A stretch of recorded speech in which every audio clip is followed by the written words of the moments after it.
Bonjour à tous, j'ai le plaisir d'accueillir aujourd'hui Nathalie Donne, qui est CEO de la société Hervimmune et qui va nous parler de son expérience en tant que lauréate IAIC Accelerator 2023. Donc bonjour Nathalie, est-ce que tu peux te présenter et présenter ta société? Bonjour Gilles, merci beaucoup, merci pour nous accueillir et nous donner cette opportunité de ce choix de IAIC Accelerator. Donc Hervimmune est une société de biotechnologie qui a été fondée en 2019. On est une spin-off du Centre Léon Bérard et on développe des nouvelles immunothérapies pour les patients qui n'ont pas actuellement de traitement disponible pour les patients avec des tumeurs froides. On a deux focus qui sont deux unmet medical needs, qui sont le cancer du sein triple négatif et le cancer de l'ovaire.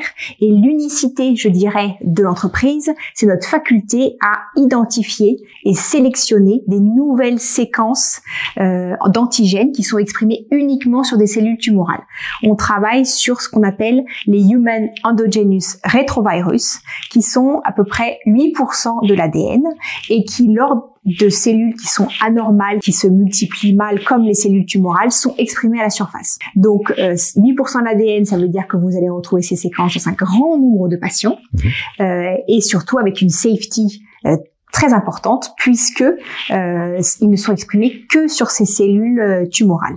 Actuellement, donc après un seed en 2020 et différents investissements par la BPI, nous sommes allés chercher l'IAIC Accelerator.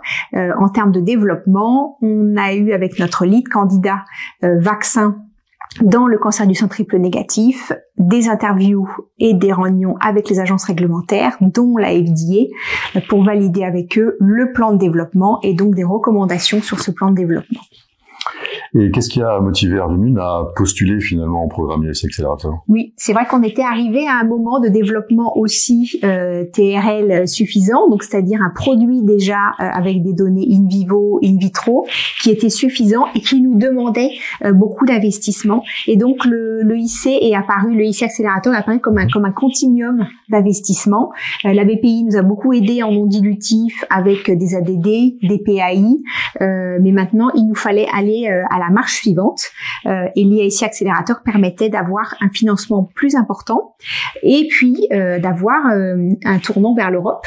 Voilà, sortir de la France aussi, ce tournant vers l'Europe qui est aussi une visibilité à l'international pour les petites entreprises que nous sommes.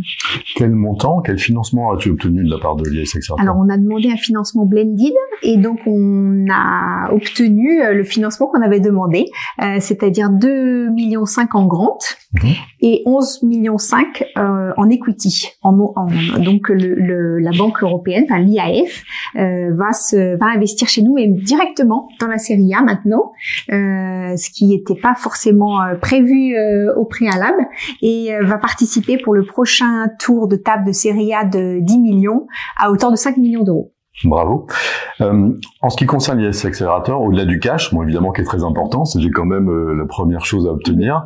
Est-ce que tu peux nous indiquer si tu as vu des bénéfices au-delà du cash en provenance du fait que tu es maintenant lauréat IAIC Accelerator? Oui, tout à fait. Et c'est peut-être quelque chose qui n'est pas traduit, qui ressort pas dans les présentations que j'avais eues sur cette IAIC. Bien sûr, il y a le cash, c'est très important, mais il y a aussi la notoriété que donne cet accélérateur, ça s'appelle IAIC Accelerator, donc vraiment cet accélérateur de financement, une notoriété pour les investisseurs, une visibilité aussi parce que on est souvent sollicité pour participer à des conférences et donc être mis en avant comme ça pour les investisseurs, c'est vraiment un élément supplémentaire et différenciant.